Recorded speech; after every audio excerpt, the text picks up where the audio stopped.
하나님의 섭리라는 주제를 가지고 우리 함께 나누려고 합니다. 우리가 이제 하나님의 섭리에 대해서는 많이 들어보셨을 것 같아요.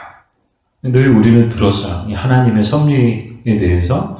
이 섭리라는 용어가 우리에게 그렇게 낯설고 그렇게 어려운 단어는 아닌 것 같아요. 다만 좀 이제 이해하고 또 그것을 설명하기는 조금 이제 어려워하는 것이 이제 아마 솔직한 고백일 것 같아요. 그래서 오늘 이 시간 하나님의 섭리에 대해서 다시금 또 나눔을 통해서 우리가 하나님의 섭리란 이것이구나. 그래서 우리가 이해하고 또 그 하나님의 섭리를 또 깨닫고 또 그 깨달음을 통해서 그 하나님의 은혜에 감사하는 이 시간이 되었으면 좋겠습니다. 가장 먼저 하나님의 섭리란 무엇인가? 우리 그 정의를 같이 한번 읽어볼게요. 하나님의 섭리란 그분께서 창조하신 모든 피조물들을 그냥 내버려 두지 않으시고 그의 모든 부유한 지혜와 지식 그리고 전능하신 능력으로 그 모든 것들을 보존 유지하실 뿐만 아니라 창조 세계 안에서 일어나는 모든 일들을 간섭하시고 다스리심으로 만물을 그 정하신 목적대로 인도하며 이루어 가시는 사역이다. 아멘. 자, 좀 이제 긴 내용이었는데 이것을 좀 정리하면 그래요. 하나님은 우선 창조주이시다라는 그런 전제를 가지고 하나님의 섭리에 대해서 이야기를 하고 있는 거예요. 하나님은 창조주이신 줄 믿습니다. 이 우주 모든 만물을 만드신 분이 바로 하나님이신 줄 믿습니다. 세상에 존재하는 것들은 다 만든 이가 있어요. 그렇지 않나요? 우리가 안고 있는 의자도 만든 이유가 있어요. 만든 사람이 있고 또 만들었을 때 목적이 있죠. 그래서 우리 이 땅에 존재하는 모든 것들은 정말 필요하지 않은 것은 아무것도 없다는 거예요. 모든 것들은 다 하나님이 만드셨고 필요해서 만드신 줄 믿습니다. 저 여러분의 인생도 하나님께서 필요하시기 때문에 저 여러분의 인생을 만드시고 오늘도 우리가 숨쉬고 또 존재하고 있는 줄 믿습니다.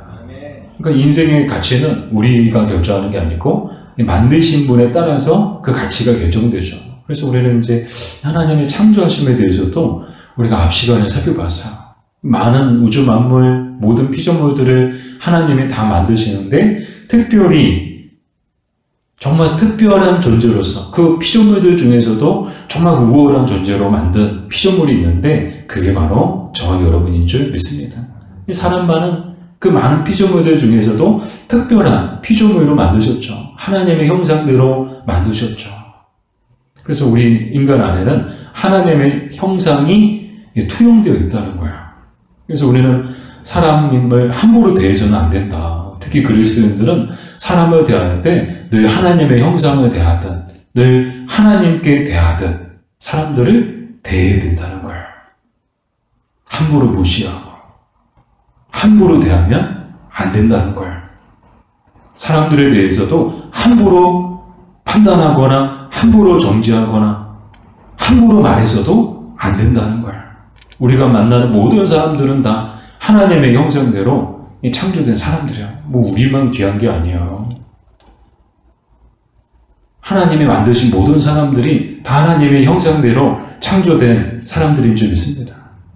그래서 우리는 가까이 있는 사람이든 멀리 있는 사람이든 우리가 만나는 가정에서의 가족이든 그 일터의 사람들이든 우리가 교회에서 만나는 모든 사람이든 나이가 많든 나이가 적든 많이 배웠든 못 배웠든 가진 사람이든 가진 것이 없는 사람이든 그것을 초월해서 우리는 만나는 모든 사람들을 늘 하나님의 형상, 내가 창조된 존재로서 늘 겸손함으로 또 늘 존중함으로 무엇보다도 이 하나님께 하듯 그 만나는 한 사람 한 사람을 소중하게 생각하고 또 그들에 대해야 할 줄로 믿습니다. 자, 그래서 이제 하나님께서는 이 우주 만물을 만드시고 특별히 또 사람들을 만드셨는데 그럼 하나님의 섭리란 뭔가? 이 하나님은 그냥 만들어 놓고 야 너희들끼리 알아서 잘 지내? 야 너희들끼리 알아서 잘 살아? 하고 그냥 내버려 두시고 그냥 팔짱만 끼고 그냥 어떻게 하나 이렇게 보고만 계신 하나님이 아니시라는 거예요. 그냥 하나님은 그가 만드신 모든 피조물들을 그냥 놔두지 않으시고 하나님의 그 지혜와 그 지식과 그 능력으로 그 모든 것들을 보존하시고 또 유지하시고 또 통치하신다는 그런 뜻을 하나님의 섭리다라고 이야기하죠. 그래서 이 섭리에 대해서 정리할 때 이것은 하나님의 고유한 사역이다 라고 이야기를 해요. 그러니까 하나님만이 하실 수 있는 사역이라는 거예요.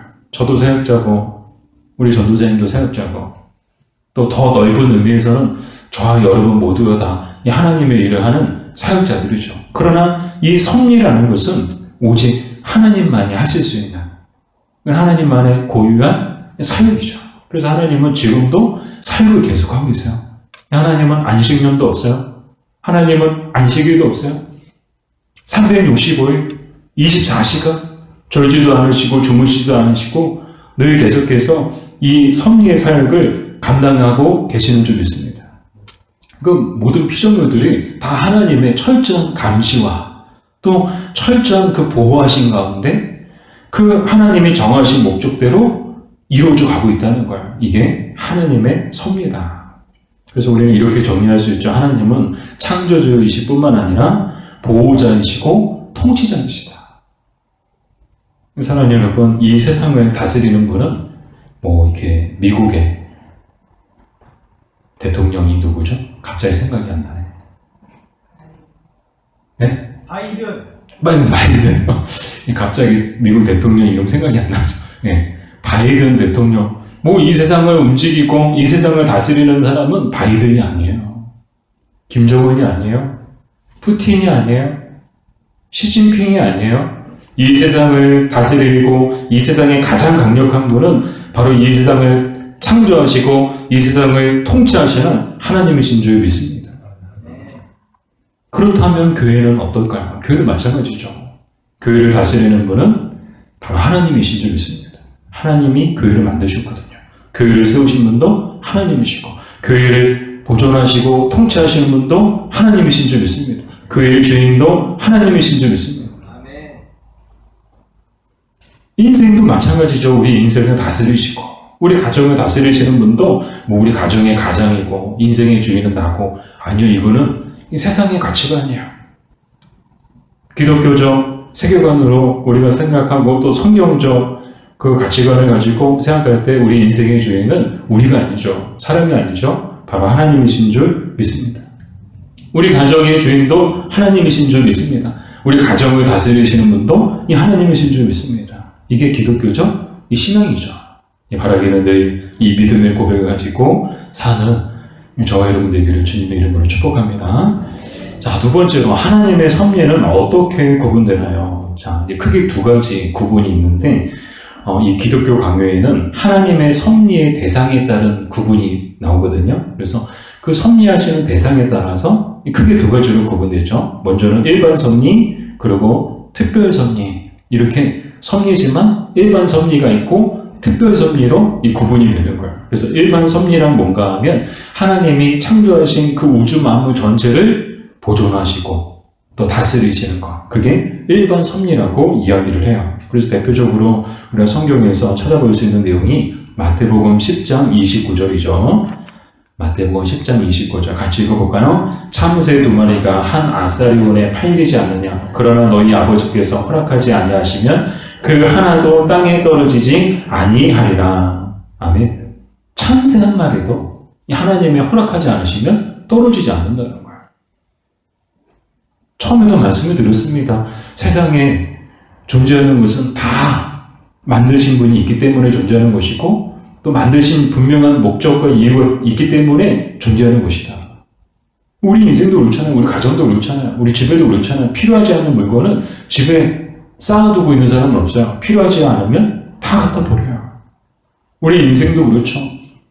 이 하나님이 보실 때 우리 인생이 이 땅에 필요하지 않다면 하나님은 벌써 우리 인생을 이 세상에서 그 흔적조차 지우셨을 거예요. 그럼에도 불구하고 2023년 3월 오늘이 며칠이야? 8일 우리가 숨쉬고 있는 이유는 분명한 하나님의 목적이 있기 때문에 우리가 존재하고 있는 거죠. 그러니까 이 세상에 존재하는 모든 것들은 다 이 하나님의 허락하신 가운데 또 하나님이 정하신 뜻 가운데 다 존재한다는 거예요. 그래서 참새 한 마리도 그냥 떨어지는 것이 아니고 하나님이 정하신 질서에 따라 떨어지더라도 하나님이 정하신 때에 떨어진다. 이것이 이제 하나님의 일반 섭리고요. 반면 특별 섭리란 어떤 것을 말하는가 하면 하나님의 특별 섭리는 특별히 말 그대로 특별해요. 특별히 하나님의 선택하신 백성들, 그들을 보존하시고 그들을 다스리시고 그들을 돌보시는 것, 그것을 특별 섭리라고 이야기하죠. 이 마태복음 6장 30절 우리 같이 읽어볼까요? 오늘 있다가 내일 아궁이에 던져지는 들풀도 하나님이 이렇게 입히시거든 하물며 너희가 보냐 믿음이 작은 자들아. 아멘. 예수님께서 하신 말씀이죠. 무엇을 먹을까? 무엇을 마실까? 무엇을 입을까? 이 들풀도 하나님이 다 입히신대요. 그러니까 정말 누가 물 주나 싶어도 이 하나님이 물을 주고 계시는 거예요. 이 가로수는 누가 도대체 물을 주지? 우리 잠자고 있을 때 가로수 누가 물 주는 사람 보신 적 있으세요? 여러분 혹시 가로수에 물 주는 사람, 뭐 산에 가서 물 주는 사람 보신 적 있어요? 없어요. 없어요. 네, 감사해요. 이렇게 없어요. 뭐 새들 밥 주시는 뭐 그거는 뭐 공원 같은데 하면 뭐 새 뭐 밥 주는 경우도 있죠. 뭐 배 타고 가다 보면 뭐 갈매기한테 막 새우깡 던져주는 분들 계세요.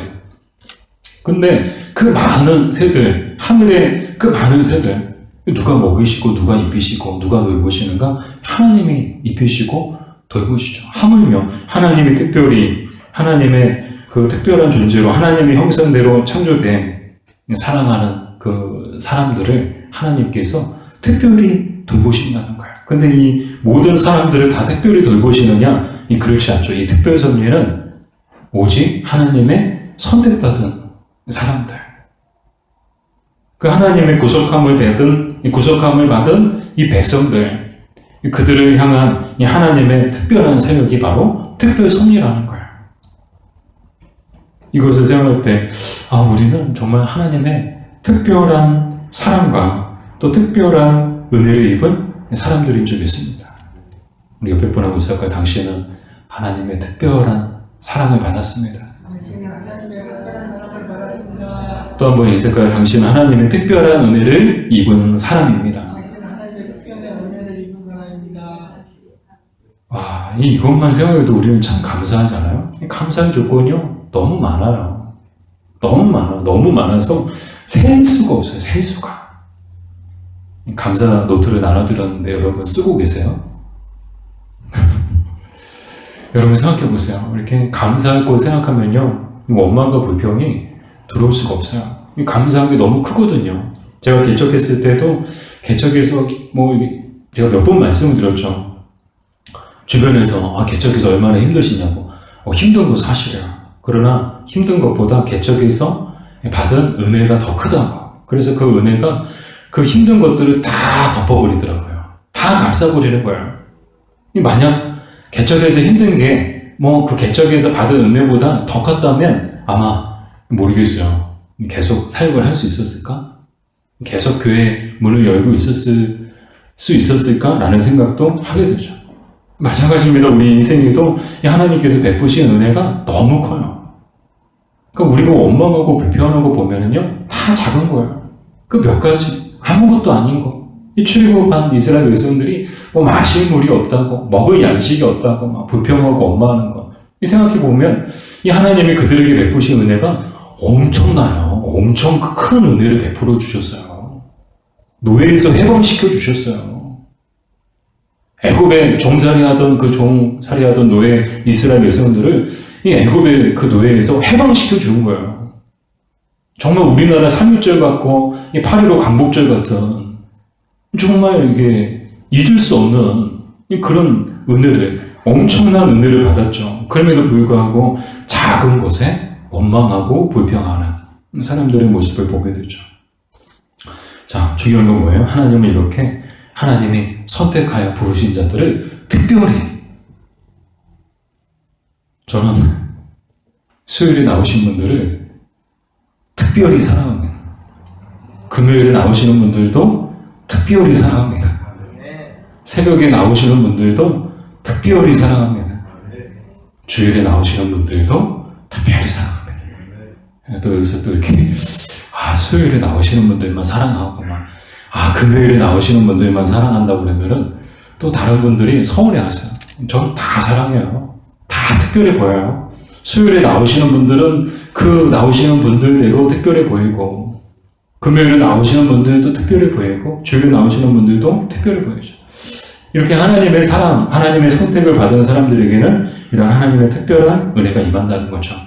세 번째로 하나님의 섭리의 목적은 무엇인가요? 시편 121편 1절에서 3절까지 우리 같이 읽어볼게요.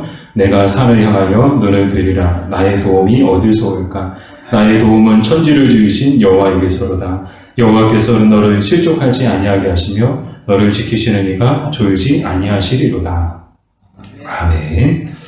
자, 이 하나님의 섭리의 목적은 넓게는 하나님이 이 만드신 이 모든 우주 만물을, 그 우주 만물에 대한 하나님의 그 관심을 나타내는 것. 그래서 이 하나님이 처음에 말씀드렸잖아요. 하나님이 그냥 만들어 놓고 그냥 가만히 내버려 두고, 그러니까 너희들끼리 알아서 살아라, 그렇게 내버려 두지 않으시고 정말 순간순간 날마다 항상 그것들을 보호하시고 보존하시고 다스리신다. 이렇게 넓은 의미에 있어서는 그런 걸 통해서 이 피조 세계를 향한, 이 우주 만물을 향한 이 하나님의 관심을 나타내 보여주고 계시죠. 그러나 특별히 또 이 특별 섭리를 통해서 우리가 또 깨닫게 되는 것은 우리를 향한 하나님의 특별한 계획이 있으시고 또 특별한 목적이 있으셔서 우리에게 특별한 은혜를 베풀어 주고 계시다는 거예요. 사랑하는 여러분, 이 하나님께서 왜 우리에게 이런 특별한 은혜를 베풀어 주실까요? 특별한 목적이 있기 때문에 특별한 은혜를 베풀어 주시는 줄 믿습니다. 이 특별한 목적이 뭘까요? 우리를 통해서 이 하나님은 영광을 받기 원하시고 또 우리의 존재가 이 하나님의 기쁨이 되기를 이 하나님은 누구보다도 원하시는 줄 믿습니다.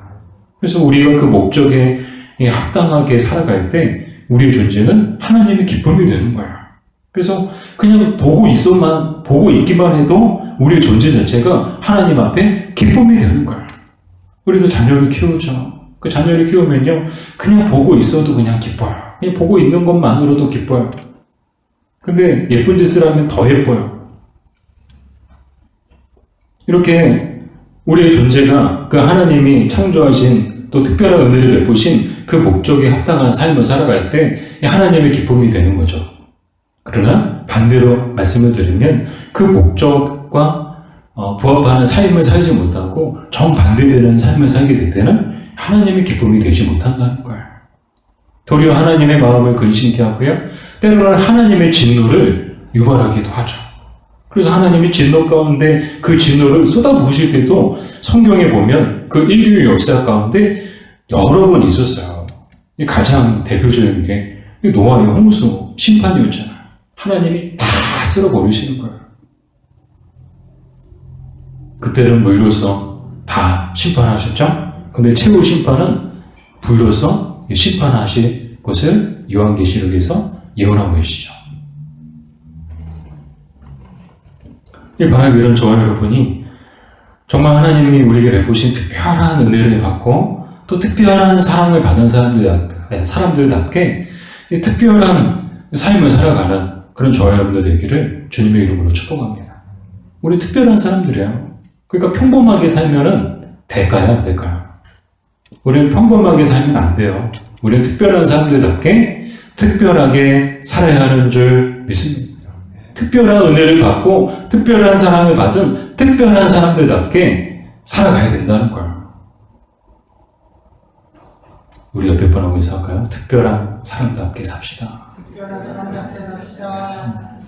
특별한 사람답게 삽시다. 갑자기 영화 제목이 딱 떠오르는 특별시민. 특별시민. 이렇게 우리 존재 자체가 영적으로 봤을 때 얼마나 이 하나님의 특별한 사랑과 특별한 은혜를 입은 특별한 사람들인가. 근데 우리는 정말 특별한 사람들답게 살고 있는가, 아니면 그저 평범한 사람들답게 살고 있지는 않을까. 여러분, 우리는 특별한 사람이라는 이 정체성을 가지고 정말 특별한 사람답게 살아갔으면 좋겠습니다. 네 번째, 하나님의 섭리에 대한 우리의 자세는 무엇인가요? 로마서 11장 33절 우리 같이 읽어볼게요. 깊도다 하나님의 지혜와 지식의 풍성하며 그의 판단은 헤아리지 못할 것이며 그의 길은 찾지 못할 것이로다. 아멘. 이 하나님의 섭리를 생각할 때 우리 가장 먼저 우리가 우리에게 요구되어지는 자세는 첫 번째로는요, 겸손해야 한다는 거예요. 우리가 왜 겸손해야 되는가? 이 하나님의 그 지혜, 또 그 지식의 풍성함, 그것은 누구도 따라갈 수 없기 때문이죠. 대개 하나님의 뜻에는 그 드러난 것과 이 감추어진 것이 있거든요. 이 드러난 하나님의 뜻이 있고 감추어진 하나님의 뜻이 있어요. 이 드러난 것은 그래도 우리가 이제 영적 지각이 있고 또 성경을 알고 그러면은 그 성령의 조명하심을 통해서 이 드러난 하나님의 뜻을 우리는 쉽게, 비교적 쉽게 발견하고 찾을 수 있어요. 그러나 드러나지 않고 감추어진 것에 대해서는 우리가 그것을 쉽게 깨달을 수가 없어요. 왜요? 감춰져 있기 때문에요. 그래서 우리는 하나님의 뜻에 대해서 온전히 또 다 알 수가 없어요. 그냥 부분적으로 아는 거예요. 부분적으로 이해하고, 부분적으로 깨닫고, 또 부분적으로 이제 보게 되는 거죠. 근데 우리가 아는 것은 정말 조금에 불과하다는 거예요. 하나님의 계획, 그 하나님의 뜻을 우리는 100이라면 아마 1%나 이해하고 있을까요? 1%나 알고 있을까요? 그 깊고 오묘하신 하나님의 뜻을 우리는 다 이해할 수 없어요. 다 알 수 없어요. 제가 신학 공부하면서 신학교 가서 1학년 때부터 지금까지 변하지 않는 깨달음이 뭔가 하면 신학은 끝이 없다. 와, 방대한 거야. 여러분, 신학을 우습게 보지 마세요. 신학이 엄청 방대해요. 그래서 신학교 때, 와, 신학 공부는 끝이 없구나. 지금도 신학을 공부하고 있어요. 신학교 졸업한 지 됐는데도 뭐 신학교를 다녔어도 와, 신학은 끝이 없더라고요. 그만큼 하나님에 대해서 우리가 와, 신학교 나오면 하나님에 대해서 온전히 이해하고 뭐 신학교 나오면 뭐 하나님의 뜻을 온전히 알고, 아니요. 저는 목사인데도요, 아직도 이 하나님의 뜻을 온전히 이해하지 못하고 제가 아는 하나님은 정말 그 하나님의 그 모든 것에 대해서 온전히 하나님을 알고 그 하나님을 아는 지식이 저에게 충만하다고 저는 자신하지 못해요. 성경도 그런 거예요. 여러분, 성경을 얼마나 자세하게 이해하고 그 구절구절 단어 하나하나의 그 뜻을 다 이해하고 계신가요? 우리가 알고 있는 건 겨우 몇 군데, 겨우 일부.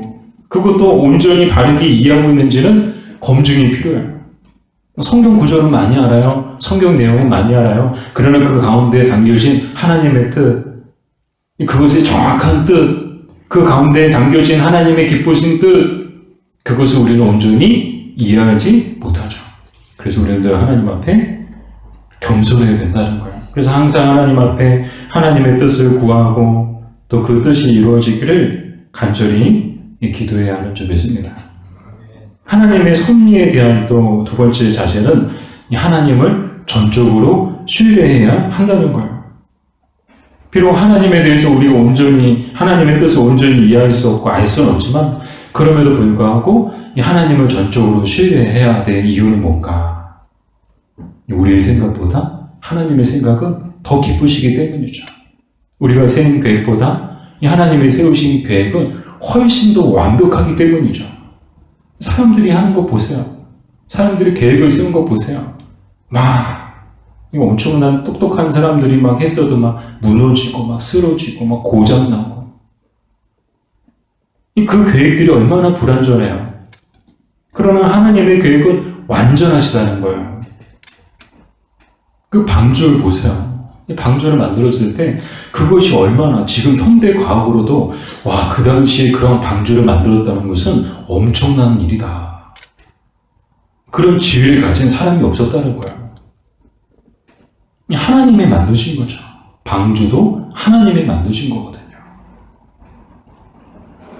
그러니까 하나님의 지혜를 따라갈 수가 없는 거예요.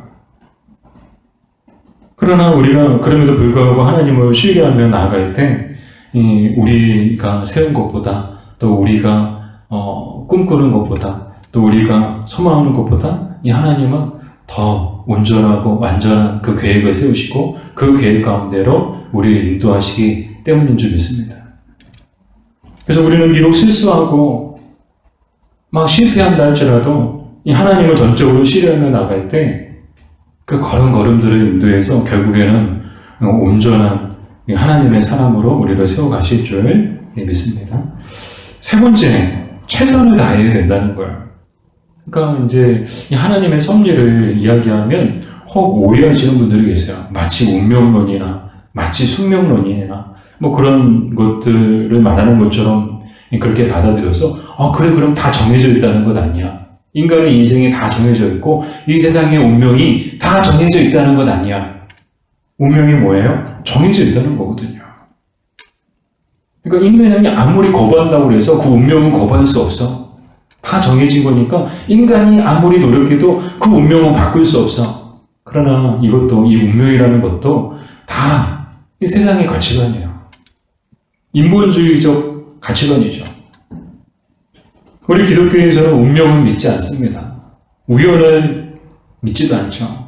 우리는 오직 하나님의 섭리만 믿어요. 우연과 운명은 세상의 가치관이고 섭리는 성경적 가치관이죠. 하나님의 섭리가 뭐예요? 하나님이 그 섭리 가운데 정말 뭐 이게 운명론자들이 말하는 것처럼 모든 것들이 다 정해져 있고 그래서 인간이 할 수 있는 건 아무것도 없고 그냥 운명대로 살아야 되는 것이고 그냥 되는 대로 사는 것이고 아니요. 철저하게 하나님은 그 하나님이 세우신 그 목적과 그 질서 속에서 인간이 최선을 다하고 하루하루 순간순간 주어진 삶에 최선을 다하며 살아가기를 하나님은 원하시는 줄 믿습니다. 그래서 받잖아요. 주일에 받잖아요. 믿음은 바다도 가르고 믿음은 운명도 가른다. 운명마저 사람들이 말하는 운명마저도 바꿔놓을 수 있는 것이 바로 하나님의 섭리인 줄 믿습니다. 그러니까 하나님의 섭리는 막 그때 우리는 다 이해 못해요. 뭐 운명론자들이 말하는 것처럼 다 정해져 있는 게 아니에요. 정해져 있는 대로 가는 게 아니에요.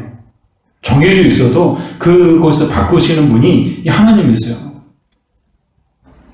그러니까 우리는 늘 하나님의 섭리를 온전히 이해할 수 없지만 그럼에도 하나님의 섭리를 믿는 사람들이기 때문에 늘 주어진 삶 가운데 최선을 다하며 살아야 하는 줄 믿습니다. 열심히 주어진 삶을 살아가야 하는 줄 믿습니다.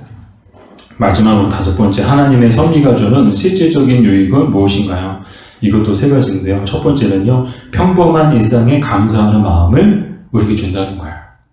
그 생각해보면, 와, 하나님이 다스리시고, 하나님이 보호해주시고, 하나님이 돌봐주시고, 하나님이 먹여주시고, 하나님이 입혀주시고, 하나님이 집 주시고, 하나님이 건강 주시고, 하나님이 물질 주시고, 하나님이 사랑하는 가족 주시고, 하나님이 믿음 주시고, 끝까지 아멘 안 하시는 분들이 계시죠. 예, 언제까지 안 하시나. 예. 주신 게 너무 많아요. 그러니까 누리고 있는 것도 너무 많은 거예요. 그걸 생각하면, 와, 평범한 일상인데 전혀 평범한 일상이 아닌 거예요. 우리는 다 당연하다고 생각해요. 뭐 해가 뜨고 해가 지고 당연한 것 아니야? 뭐 우리가 걸어다니고 숨쉬고 당연한 것 아니야?